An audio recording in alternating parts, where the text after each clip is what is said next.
Eu quero cumprimentar a todos com a paz do Senhor Jesus, amém?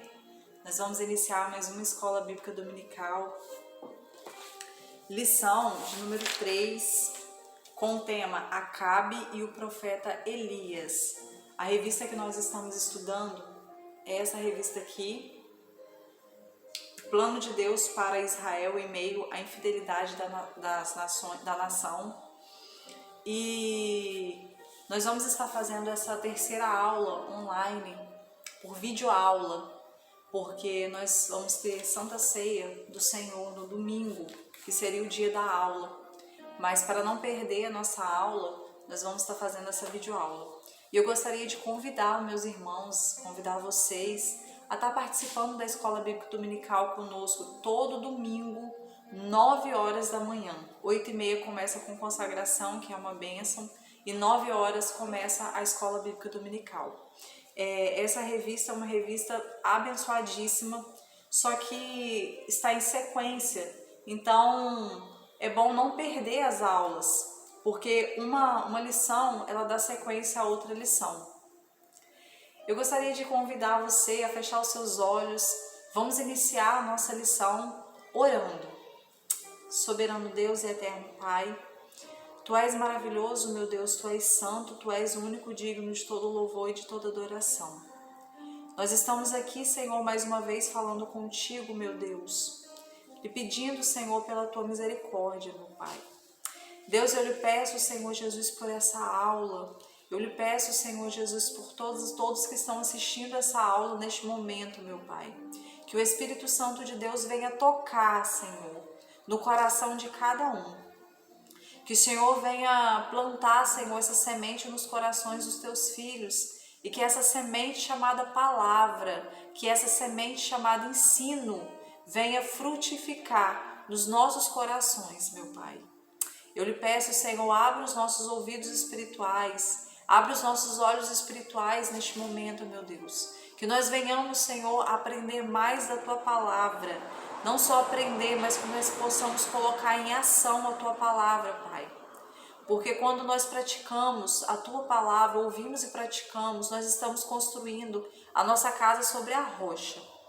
Eu lhe peço, Deus, fale conosco através dessa lição. Em nome de Jesus. Em nome de Jesus. Aleluia, glória a Deus. Bom, lição de número 3. Acabe e o profeta Elias. É o tema, né?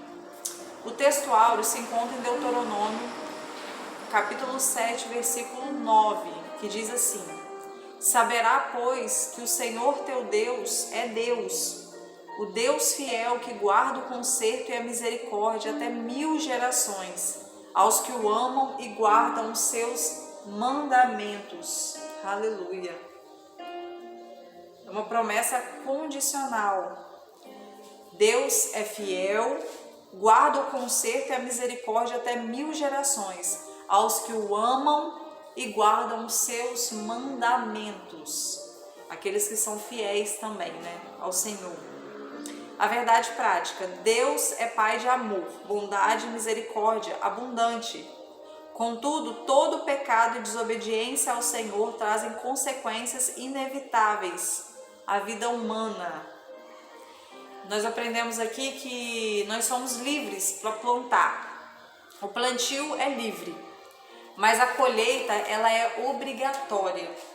Nós temos liberdade em plantar e nós temos liberdade em fazer escolhas nas nossas vidas, porém as consequências das nossas escolhas, elas são inevitáveis, não tem para onde fugir, né? Não tem para onde fugir. Então nós somos livres para o plantio, mas a colheita ela é obrigatória. O texto que nós vamos ler em classe hoje, eu vou até ler porque são 3 capítulos e são os 3 num contexto, no mesmo contexto, porém falando de episódios diferentes, né? E é necessário que leiamos e entendamos, né? O primeiro texto aqui, primeiro livro de Reis, capítulo 16, do 29 ao 30. Depois, primeiro livro de Reis, capítulo 17, do capítulo 1 até o capítulo 7. e depois, primeiro livro de Reis, capítulo 18, versículo 17 até o 21, que diz assim a palavra do Senhor, vou lendo. E Acabe, filho de Onri, começou a reinar sobre Israel no ano 38º de Asa, rei de Judá. E reinou Acabe, filho de Onri, sobre Israel em Samaria 22 anos. E fez Acabe, filho de Onri, o que era mau aos olhos do Senhor, mais do que todos os que foram antes dele. Olha que rei péssimo, né? Próximo capítulo, capítulo 17. Então Elias, o tisbita, dos moradores de Gileade, disse a Acabe: Vive o Senhor Deus de Israel, perante cuja face estou, que nestes anos nem orvalho nem chuva haverá, senão segundo a minha palavra. Depois veio a ele a palavra do Senhor, dizendo: Vai-te daqui e vira-te para o oriente e esconde-te para junto ao ribeiro de Querite, que está diante do Jordão. E há de ser que beberás do ribeiro, e eu tenho ordenado aos corvos que ali te sustentem. Foi, pois, e fez conforme a palavra do Senhor, porque foi e habitou junto ao ribeiro de Querite, que está diante do Jordão. E os corvos lhe traziam pão e carne pela manhã, como também pão e carne à noite, e bebia do ribeiro. E sucedeu que, passados dias, o ribeiro se secou, porque não tinha havido chuva na terra. Capítulo 18. E sucedeu que, vendo Acabe a Elias, disse-lhe Acabe: És tu o perturbador de Israel? Então disse ele: Eu não tenho perturbado a Israel, mas tu e a casa de teu pai, porque deixaste os mandamentos do Senhor e seguiste aos Baalins. Agora, pois, ajunta a mim todo Israel no Monte Carmelo, como também os 450 profetas de Baal e os 400 profetas de Aserá, que comem da mesa de Jezabel. Então enviou Acabe os mensageiros a todos os filhos de Israel e ajuntou os profetas no Monte Carmelo. Então Elias se chegou a todo o povo e disse: Até quando cocheareis em dois pensamentos? Se o Senhor é Deus, segui-o, e se Baal, segui-o. Porém, o povo não lhe respondeu nada. Bom, nós temos aqui 3 capítulos. Nós estamos falando aqui sobre o pior rei. E nós estamos falando sobre Elias, o profeta mais famoso, digamos assim, né? O profeta que é referência como profeta no Antigo Testamento, a pessoa que é referência como profeta no Antigo Testamento. Então nós temos aqui 2 referências, vamos estudar sobre 2 referências. Uma referência é o profeta Elias. Fala de profeta, a gente logo lembra de Elias. Teve um peso muito grande no seu ministério profético.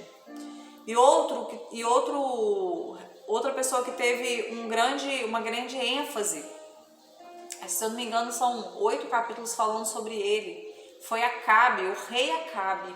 Porém, uma influência má, foi uma lembrança, a Bíblia registra Acabe como um rei perverso, um rei terrível.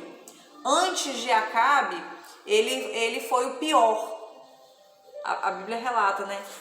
No versículo 30. E fez Acabe, filho de Onri, o que era mau aos olhos do Senhor, mais do que todos os que foram antes dele. Nós estudamos o capítulo 1, na primeira lição, nós estudamos sobre Salomão, sobre o reinado de Salomão. Salomão, ele reinava sobre Israel. Israel era um reino unificado. Na lição 2, nós estudamos sobre a morte de Salomão e o seu filho Roboão, ele tomou posse do reino. Ele seguiu um mau conselho, onde ele foi se aconselhar com os jovens e ele foi se aconselhar com os anciãos, e ele tomou conselho com os jovens, que foi um péssimo conselho. E com esse mau conselho que ele teve, o reino se dividiu, se rompeu. Então, Roboão, ele ficou reinando sobre 2 tribos, apenas a tribo de Judá e a tribo de Benjamim, que foi no sul, também chamada de Reino Sul, né? E Jeroboão, ele ficou reinando as 10 tribos, Reino Norte. Então houve uma ruptura, houve uma divisão do reino de Israel, Reino Sul, Reino Norte. E hoje nós vamos falar sobre o Reino Norte, nós estamos falando sobre o Reino Norte. Depois de Jeroboão, no Reino Norte, Nadab, seu filho, ele começou a reinar. Depois acabou a dinastia dele, ou seja, a família dele acabou ali. Depois começou a reinar Baasa, e reinou depois o seu filho, Elasa.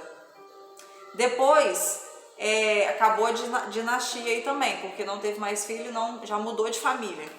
Depois começou a reinar Zinri. Não teve filhos, acabou, não conta como dinastia porque ele foi sozinho, reinou pouquinho. Depois Onri, pai de Acabe. Depois ele morreu e Acabe começou a reinar. Então nós temos no Reino Norte várias famílias reinando, várias dinastias. Então estava praticamente na terceira dinastia de reis, né? Enquanto o Reino Sul, havia uma promessa sobre aquele reino. Deus ele prometeu para Davi que a casa dele não sairia do reinado de Judá. E assim aconteceu. Todos os reis que foram passando, eles foram fazendo, foram da mesma família, foram da mesma dinastia, né? Então, aqui já estamos no reinado de Acabe. No capítulo 17, começa a falar sobre Elias. Elias, ele não tem genealogia nenhuma, simplesmente o texto começa falando dele. Então, Elias, o tisbita dos moradores de Gileade, só isso que sabe dele. Não sabemos pai, mãe, se tinha irmão, como foi a experiência dele com Deus, não, simplesmente ele apareceu e ele apareceu obedecendo a voz do Senhor, que ele já foi falar com Acabe, né? Que foi falar com Acabe que não ia chover 3 anos e 6 meses, né? E no capítulo 18, já tem um encontro de Acabe e de Elias, né? Depois que Jezabel manda recado, depois que ele profetiza, né, que não iria chover e realmente não chove, Israel passa por uma situação muito difícil, porque há muita fome, muita seca, né? E no capítulo 18 é o desafio, né? Acabe encontra com Elias e diz: és tu o perturbador de Israel? Porque ele entende que Israel estava passando por aquilo tudo, culpa de Elias, sendo que a culpa não era de Elias, a culpa era dele, né? Então nós vamos no decorrer da lição, nós vamos estudar melhor cada parte dessas. Eu tive que falar isso tudo para poder a gente entender um pouco mais sobre esse plano de fundo, sobre o contexto dessa história. O objetivo da nossa lição é asseverar que todo pecado gera uma consequência. Foi o que eu disse no começo. Todo pecado gera uma consequência. Nós somos livres na hora do plantio, só que na hora da colheita nós não somos livres. Todo pecado gera uma consequência, né? Acabe foi um dos mais perversos reis de Israel. Durante seu reinado, ele permitiu que seus terríveis pecados o desviassem completamente dos mandamentos sagrados e do temor a Deus. Além da desobediência já instalada em seu coração, casou-se com a ímpia Jezabel, que o induziu aos caminhos da morte. Suas más ações provocaram uma grande seca em Israel, episódio que mais tarde o colocou frente a frente com o profeta Elias. Então, esse é o nosso contexto. Acabe foi perverso e ele piorou quando ele casou com Jezabel. Jezabel, ela não era da linhagem de Israel, ela não era do povo israelita, ela era sidonita, era de Sidom. Ela era um povo, fazia parte de um povo que adorava outros deuses, totalmente atribulada, e ele se juntou a ela e ficou mais atribulado ainda, né?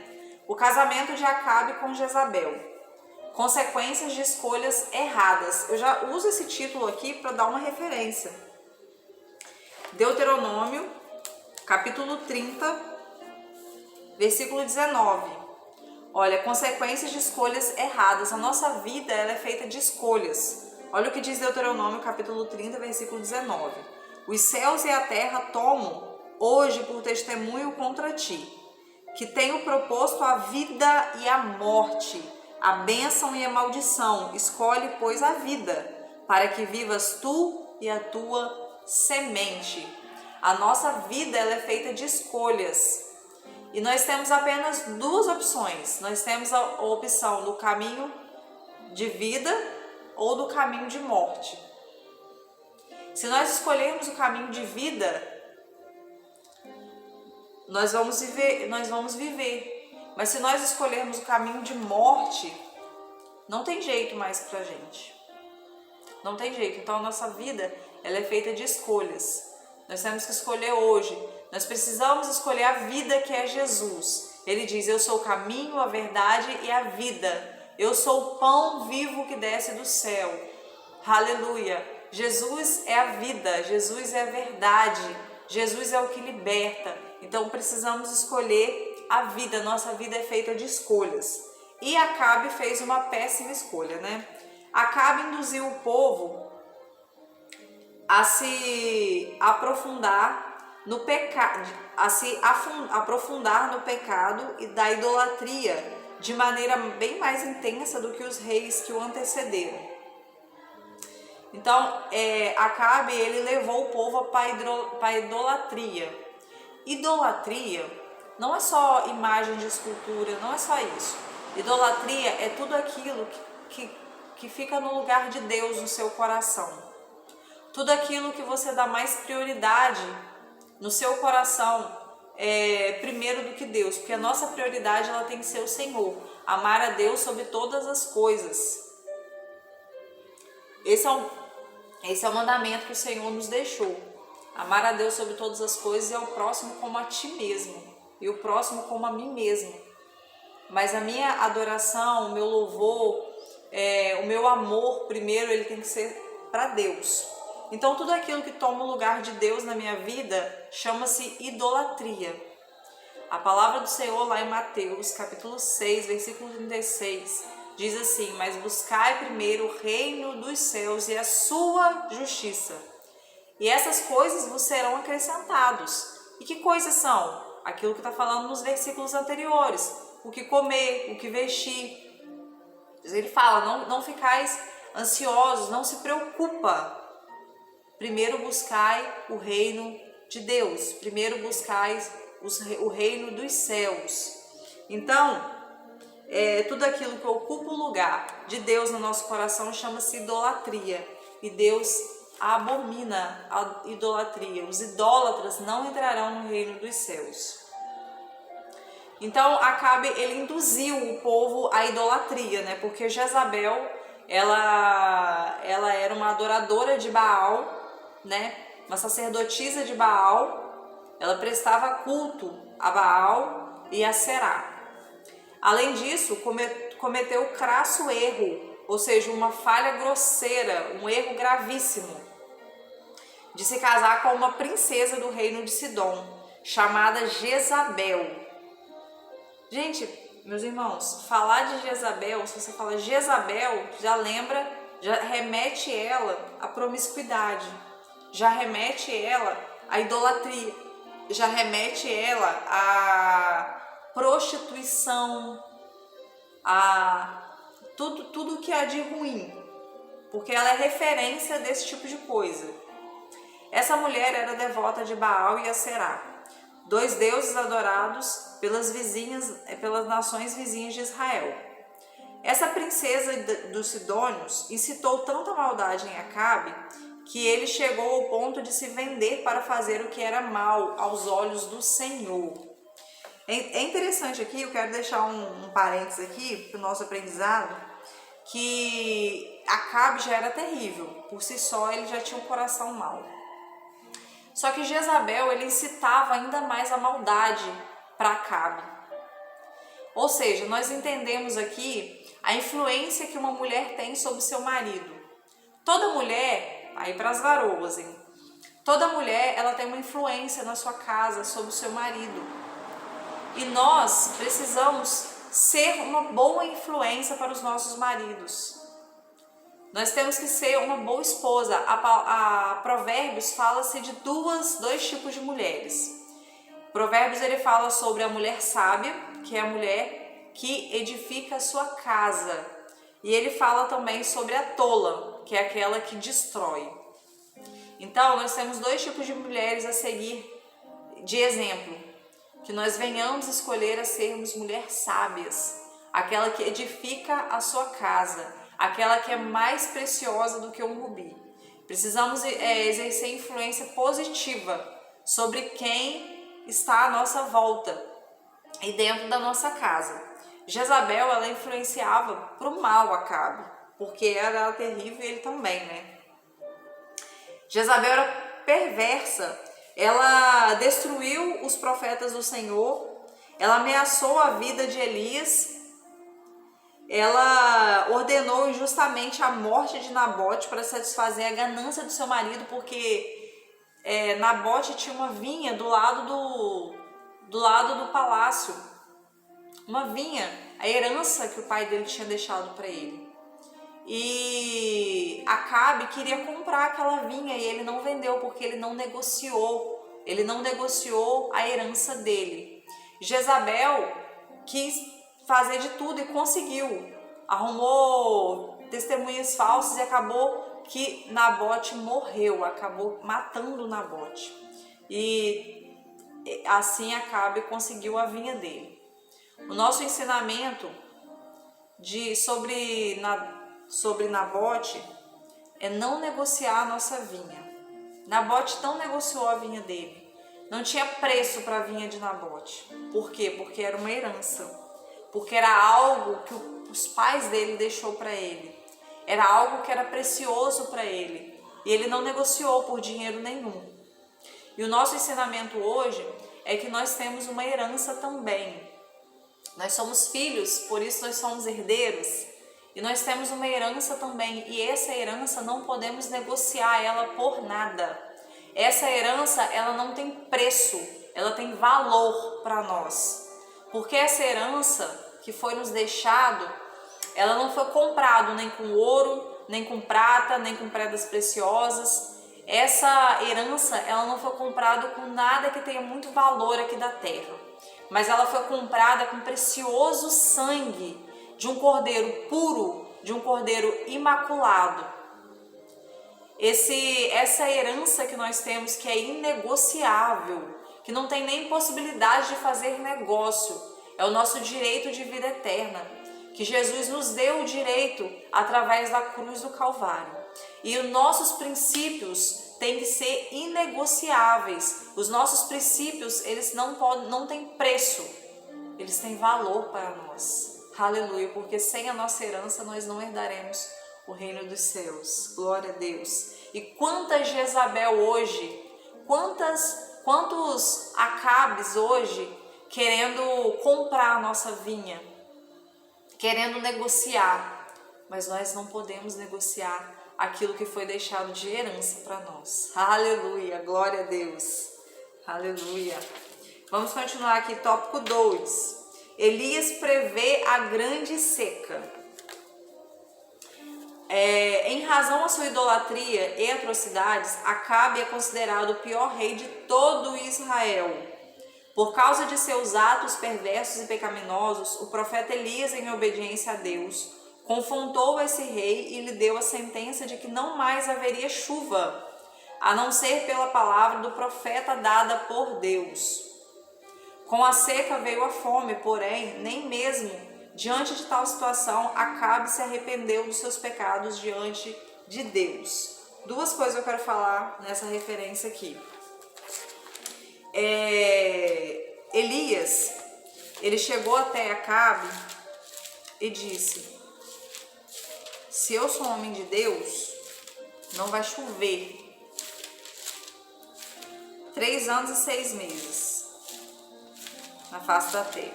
E assim aconteceu. Mas acontece que não foi sobre a palavra dele, mas atrás da palavra dele tinha a palavra maior, que era a palavra de Deus. Sim, ele falou, segundo a minha palavra, não vai chover. Sim, ele falou. Porém, lá no livro da carta de Tiago, no capítulo 5, no seu versículo 17, ele diz assim: Elias era um homem sujeito às mesmas paixões que nós, e orando, pediu que não chovesse. E por 3 anos e 6 meses não choveu sobre a terra. Às vezes a gente vai falar, não, porque Elias falou sobre a palavra dele. Sim, foi sobre a palavra dele, mas a palavra de Deus tinha vindo antes. Ele falou com ele porque ele tinha que falar, mas a palavra do Senhor diz que ele orou antes. Ele orou e pediu ao Senhor. Obviamente o Senhor respondeu. Então, não podemos fazer nada sem a oração. Não podemos fazer nada sem antes ter o nosso particular com o Senhor. Ele profetizou, mas foi sobre a palavra dele, mas Deus tinha assinado embaixo. Deus tinha falado, não, pode falar, Elias, que não vai chover e não vai nem orvalhar sobre a face da terra. Então aprendemos aqui sobre o poder da oração, sobre manter a dependência do Senhor em todas as áreas das nossas vidas. Então aqui fala também, com a seca veio a fome, né? Porém, nem mesmo diante de tal situação Acabe se arrependeu dos seus pecados diante de Deus, diante de tudo o que estava acontecendo. Acabe, mesmo assim, ele não se arrependeu. Ele não percebeu que ele estava andando nos caminhos errados, nos caminhos de Jeroboão, seu pai. Ele não tinha percebido isso, porque o seu coração estava endurecido. Há um perigo muito grande em relação a isso daí, sobre o coração endurecido. E é tão interessante que Deus, ele sempre dá o poder, Deus sempre dá tempo ao arrependimento, sempre dá tempo da gente mudar de mente, né? Vou deixar a referência aqui de Apocalipse, capítulo 2, versículo 21. E dei-lhe tempo para se arrepender-se da sua prostituição, e não se arrependeu. O Senhor sempre nos dá tempo. Meus irmãos, enquanto há vida, há esperança. Enquanto nós tivermos o fôlego de vida e um coração sincero para o arrependimento, nós vamos alcançar a misericórdia do Senhor, quando nós verdadeiramente nos arrependemos. A palavra do Senhor diz, Provérbios de número 28, verso 13, o que encobre as suas transgressões nunca prosperará, mas aquele que confessa e deixa alcança a misericórdia. Mas tem que ter verdadeiramente um arrependimento sincero, porque arrependimento é diferente de remorso. Arrependimento é quando você olha o pecado e você se entristece com o pecado. Remorso é quando você olha a consequência do seu pecado e se entristece por conta da consequência. Então há uma grande diferença. E mesmo assim Acabe não se arrependeu. O preço da obediência de Deus. O episódio da seca em Israel demonstra que todo homem e mulher de Deus precisa ter fé e coragem para enfrentar os resultados da sua obediência ao Senhor. Nesse episódio, Elias, ele teve coragem, ele ouviu a voz do Senhor, ele orou e ele foi até Acabe e profetizou, não vai chover, vai ter seca, o Senhor vai fechar, vai cerrar os céus, não vai ter chuva. Com isso, ele mesmo estava na consequência daquilo que ele falou, porque Acabe queria pegar ele, Jezabel estava querendo ele de qualquer forma para poder matar ele, porque ela já estava matando todos os profetas do Senhor. E além disso tudo, o Senhor sustentou ele, o Senhor mandou ele para o ribeiro, né? E ali o Senhor sustentou, mandou corvo de manhã e à tarde ir sustentar ele, levando pão e levando carne para ele. E ele bebia a água do ribeiro de Querite. Só que chegou uma hora que secou, não tinha mais água. Então, então ele teve que passar pela situação de que ele profetizou e ele mesmo estava passando na profecia que ele tinha feito. E isso daí mostra a fé e a responsabilidade que nós temos de falar alguma coisa da parte do Senhor. Quando falamos algo da parte do Senhor, algo que não é muito bom, nós precisamos estar atentos também que nós vamos passar por aquilo ali. E ele, mesmo sabendo disso, ele teve fé e ele teve coragem para enfrentar os resultados dessa obediência ao Senhor, resultado daquilo que ele falou. Então, meus irmãos, se foi Deus que mandou, se a chamada é de Deus, se é o Senhor mesmo que mandou falar, que mandou profetizar, não se cala, fala, profetiza, porque quando Deus chama, Deus cuida. E foi o que aconteceu com Elias. Quando a água se acabou, Deus orienta ele, desce lá para Sarepta, que lá você vai encontrar uma viúva. E ele encontrou uma viúva e pediu água para ela.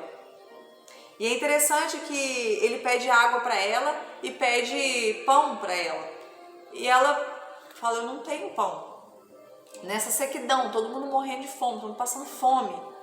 Eu estou aqui pegando uma lenha, porque eu vou entrar, eu só tenho um pouquinho de farinha e eu só tenho um pouquinho de azeite, eu vou fazer o último pão para eu e o meu filho comer e nós vamos morrer. Ou seja, não tenho mais esperança, não tenho mais uma luz no fim do túnel, não tenho mais nenhum resquício de esperança. E é interessante, um ponto interessante, que a mulher argumentou que dispunha apenas de uma pequena quantidade desses ingredientes para alimentar a si e seu filho. Era uma pequena quantidade, era coisa pouca. Para ela era pouco. Mas para Elias não era pouco, porque era o que ele precisava para fazer um milagre na vida dela. Era o pouquinho, era só o pouquinho que ele precisava para prosperar na vida dela. E ela teve fé, ou seja, se ela mesma falou, eu só tenho um pouquinho de farinha, mas era tão pouquinho para ela, mas para Elias não era pouquinho, nem para Deus era pouquinho. Às vezes nós temos um pouquinho, o que você tem? Eu tenho só aqui um pouquinho de fé, mas se você tiver fé do tamanho de um grãozinho de mostarda, já é o suficiente para Deus. Aí que você tem um pouquinho, tem um pouquinho de adoração aqui, um pouquinho, mas essa adoração que vai chegar até mim. O que você tem? Eu tenho um pouquinho de louvor aqui, mas esse louvor que eu vou manifestar a minha presença, aleluia. Então às vezes nós temos um pouquinho, mas esse pouquinho é o que Deus está querendo de nós. Esse pouquinho é o único que nós temos, mas é isso que Deus está querendo para que Ele possa multiplicar aquilo que nós temos. Lá em Zacarias capítulo 4, versículo 10, diz assim, porque quem despreza o dia das coisas pequenas? Às vezes você acha que o que você tem é pouquinho, é pequeno, mas para Deus faz toda a diferença. E daí ela faz aquele bocado, né? E Elias profetiza sobre a vida dela e diz, a farinha na sua panela não vai faltar e nem a botija de azeite vai faltar. Você vai prosperar, não vai faltar, porque você plantou num solo onde é fecundo. Você plantou num solo onde dá fruto, né? Então, a partir daí, pela palavra do Senhor, nada faltou para aquela família até o fim da seca. Essa história nos mostra o quanto Deus cuida dos que proferem a sua verdade e defende a causa do órfão e da viúva. No caso de Elias, como que Deus cumpriu com a palavra dele? Como que Deus cuidou? Deus ordenou que ele profetizasse, ele profetizou, realmente aconteceu. Os reis, Acabe e Jezabel, queriam pegar ele, queriam matar ele a todo custo. Ele realmente ficou na seca também, sem nada para comer, sem nada para beber. os corvos o alimentavam, mas quando acabou a água, ele teve que seguir até Sarepta, e ali ele continuou, preparou a viúva para cuidar dele, para poder dar água para ele, e ele profetizou na vida da viúva, e a viúva prosperou, porque ele plantou num solo fecundo. Solo fecundo é o solo do Senhor. Deus recompensa quem investe nele. Deus recompensa quem investe, nem que seja um pouco, mas que seja o seu melhor. Se você está investindo tempo para o Senhor, Ele vai te recompensar. Se você está investindo oração na obra do Senhor, Ele vai te recompensar. Se você está investindo dinheiro na obra do Senhor, Ele vai te recompensar. Tudo aquilo que você investe na obra do Senhor, o Senhor investe em você depois. Não é uma barganha, não é isso. Mas o Senhor, Ele é fiel e Ele retribui aquele que dá com alegria. Aleluia, Deus. E vamos para o tópico 3, o encontro de Elias com Acabe. Um coração endurecido. A idolatria e a insistente desobediência do rei de Israel provocaram da parte de Deus uma grande seca que durou muito tempo.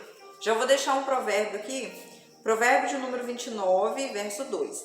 Quando o justo governa, o povo se alegra. Mas quando o ímpio governa, o povo geme, o povo chora. E no caso de Israel aqui, o povo estava chorando. E eles achavam que estava, e Acabe achava que o povo estava chorando pelo que estava acontecendo, pela grande seca, pela grande fome, por conta de Elias, só que não. Eles estavam acontecendo isso tudo, Deus estava permitindo acontecer isso tudo, porque nada foge do controle de Deus. E a vontade dele é 3, ela é boa, agradável e perfeita. Então estava acontecendo tudo isso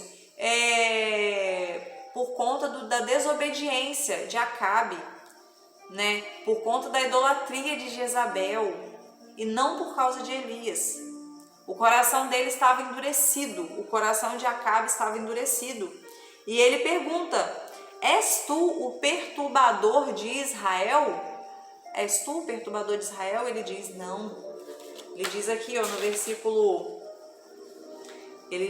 no versículo 18, então disse ele mesmo responde, Elias: eu não tenho perturbado a Israel, mas tu e a casa de teu pai, porque deixaste os mandamentos do Senhor e seguiste os Baalins.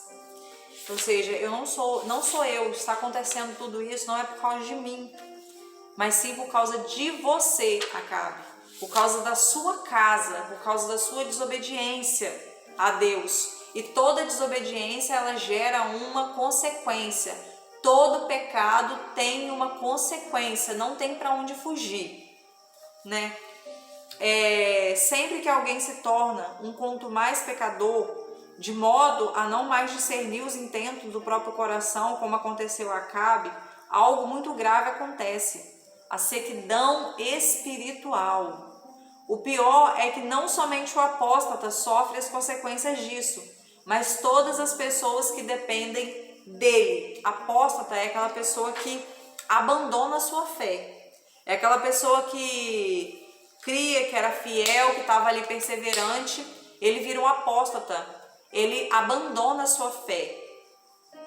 Isso daí aconteceu com Acabe. Ele já era perverso, só que ele casou com Jezabel, piorou ainda, porque ela influenciou ele totalmente para o mal. E ele foi se afastando, que estava totalmente afastado. Houve um endurecimento espiritual, uma sequidão espiritual na vida dele. E nós temos que vigiar para não acontecer isso conosco também. Porque a frieza espiritual, ela bate a porta a todo instante. A frieza espiritual, o inimigo quer nos causar frieza espiritual. Mas sabe como que começa a frieza espiritual? Quando você começa com nada a ver. Nada a ver, fazer isso não tem nada a ver, fazer aquilo não tem nada a ver. E quando você vai perceber, já o seu nada a ver já te afastou da presença do Senhor, e você está dentro da igreja e você está afastado da presença do Senhor, porque um abismo chama o outro abismo. E nós temos que ter muito cuidado para que isso não aconteça. Nós temos que ter muito cuidado para não deixar a frieza espiritual bater no nosso coração. Porque é um dia que você fica sem orar, é um dia que você fica sem ler a Bíblia, é um dia que você não vai no culto porque está cansado, é um dia que você não vai na escola bíblica dominical porque já trabalha a semana inteira e o domingo você quer descansar, e um abismo vai puxando o outro abismo. E quando você vai se dar conta, você já está frio espiritualmente. Quando você vai se dar conta, você está num culto abençoadíssimo, onde as pessoas estão chorando, as pessoas estão sendo batizadas com o Espírito Santo, e você está simplesmente sem ver nada. Você está simplesmente sem sentir nada. Seu corpo não dá um arrepio. Você não consegue chorar, parece que os seus olhos estão secos. Isso é frieza espiritual. Não podemos deixar com que isso aconteça conosco. Nós não podemos deixar a nossa devocional, nós não podemos deixar a nossa comunhão com Deus a troco de nada. Precisamos ter a nossa devocional todo dia, oração.